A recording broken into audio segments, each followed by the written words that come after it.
జనసేన అధినేత పవన్ కళ్యాణ్ కొత్త ట్విస్ట్ ఇచ్చాడు. హఠాత్తుగా లక్నోలో ప్రత్యక్షమయ్యాడు. అంతేకాదు పార్టీ నేతలను వెంటబెట్టుకుని వెళ్లి మరీ బీఎస్పీ అధినేత మాయావతిని కలిశాడు. మాయావతిని కలిసి మీడియా ముందుకొచ్చి కలిసి పనిచేస్తామని ప్రకటన కూడా చేశాడు. పవన్ గతంలో ఇదే తరహాలో మాయావతిని కలిసే ప్రయత్నం చేసినా అది వర్కౌట్ కాలేదు. ఇక ఇప్పుడు పార్టీ అభ్యర్థులను మేనిఫెస్టోను కూడా ప్రకటించిన తర్వాత పవన్ ఇంత హఠాత్తుగా మాయావతిని కలవడంపై ఇప్పుడు పలు ఊహాగానాలొస్తున్నాయి. మరోవైపు జనసేన నేతలు మాత్రం పవన్ జాతీయ రాజకీయాల్లో కీ రోల్ పోషించబోతున్నాడని లెక్కలు కడుతున్నారు. ఇంతమంది నేతలుంటే పవన్ మాయావతినే ఎందుకు కలిశాడనేది ఇప్పుడు చాలా మందికి వస్తున్న సందేహం.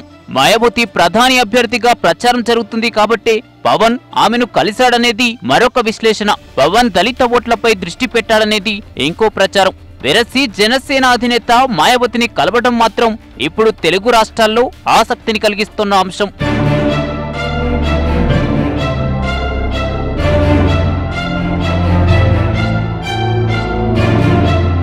గత ఎన్నికలకు ముందు జనసేనతో తెరపైకి వచ్చిన పవన్ కళ్యాణ్ ఇప్పుడు బీజేపీ టీడీపీ కూటమికి మద్దతిచ్చి తాను మాత్రం పోటీకి దూరంగా ఉన్నాడు.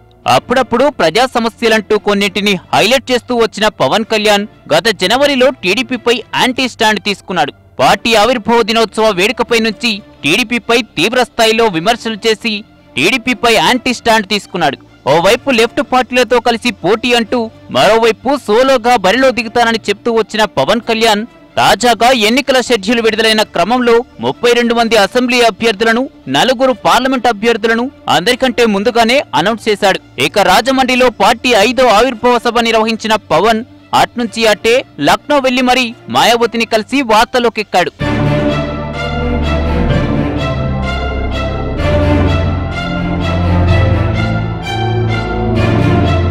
గతంలో కూడా పవన్ ఒకసారి ఇలాంటి ప్రయత్నమే చేశాడు. తిత్లీ బాధితులను పరామర్శించిన మరుసటి రోజే హఠాత్తుగా లక్నోలో ప్రత్యక్షమయ్యాడు. తనతో పాటు పార్టీ నేతలు నాదెళ్ల మనోహర్, ముందు నుంచి పార్టీలో ఉన్న మాదాసు గంగాధరం లాంటి వాళ్లతో లక్నో వెళ్లాడు. వీళ్లతో పాటు తన ఫాలోవర్లను కొంతమందిని కూడా పవన్ యూపీకి తీసుకెళ్లాడు.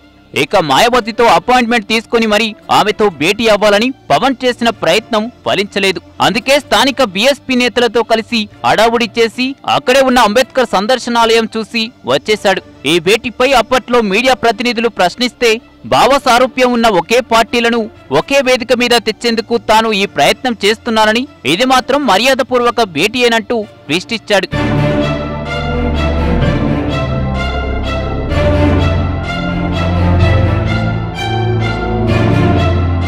అలాంటి పవన్ కళ్యాణ్ ఇప్పుడు ఏపీలో ఎన్నికల షెడ్యూల్ విడుదలైన తర్వాత మరోసారి మాయావతితో భేటీ అయ్యి మరోసారి కొత్త చర్చకు తెరతీశాడు. తెలుగు రాష్ట్రాల్లో బీఎస్పీతో కలిసి జనసేన పోటీ చేస్తుందని పవన్ తో మాయావతి ఇద్దరూ ప్రకటన చేశారు. దళిత అభ్యర్థి ప్రధాని కావాల్సిన అవసరం ఉందని పవన్ మరో ట్విస్ట్ ఇచ్చాడు. పవన్ మాయావతిని కలవడంపై జనసేన నేతలు పలు రకాల ప్రచారాన్ని తెరపైకి తెచ్చారు. పవన్ జాతీయ రాజకీయాల్లో కీ రోల్ ప్లే చేసేందుకు మాయావతిని కలిశాడని జనసేన నేతలు ప్రచారం చేస్తున్నారు. పక్కనే ఉన్న తెలంగాణ అసెంబ్లీ ఎన్నికల్లో పోటీ చేస్తానని ముందుగా ప్రకటన చేసి కూడా పవన్ సమయం సరిపోలేదంటూ ఎన్నికలకు దూరంగా ఉండటం, ప్రస్తుతం పార్లమెంటు ఎన్నికల్లో పోటీపై కూడా నోరు మెదపకపోవటం కొందరు గుర్తు చేస్తున్నారు. తెలంగాణలో పోటీ విషయం లైట్ తీసుకున్న పవన్ కు జాతీయ రాజకీయాల్లో సీరియస్నెస్ ఎలా ఉంటుందని మరికొందరు ప్రశ్నిస్తున్నారు.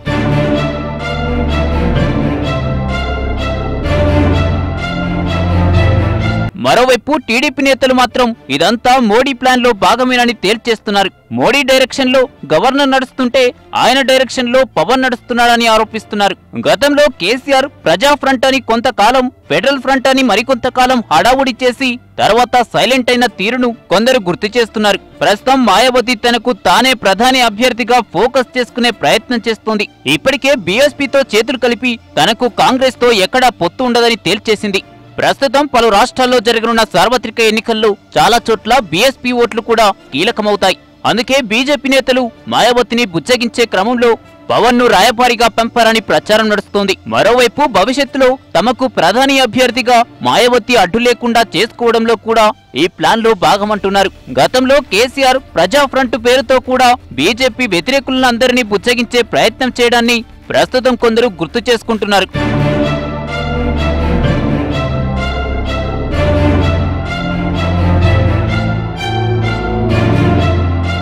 పవన్ మాయావతి భేటీపై మరో వాదన కూడా వినిపిస్తోంది. పవన్ పై ఈ విషయంలో ఎవరి ప్రభావం లేదని, పవన్ తన సొంత వ్యూహంలో భాగంగానే మాయావతిని కలిశాడని విశ్లేషణలు వస్తున్నాయి. ఏపీలో ప్రస్తుతం బీఎస్పీకి ఎమ్మెల్యేలను గెలుచుకునేంత స్థాయిలో లేకున్నా కొద్ది చోట ఓట్లు మాత్రం ఉన్నాయి. మరోవైపు మాయావతి పలు సందర్భాల్లో రాజకీయంగా ఫెయిల్ అయినా ఆమెకు దళిత నేతగా దేశవ్యాప్తంగా ఉన్న గుర్తింపు ప్రత్యేకమైంది. చాలా సందర్భాల్లో దళితులు ఆమెను తమ ప్రతీకగా భావిస్తారు.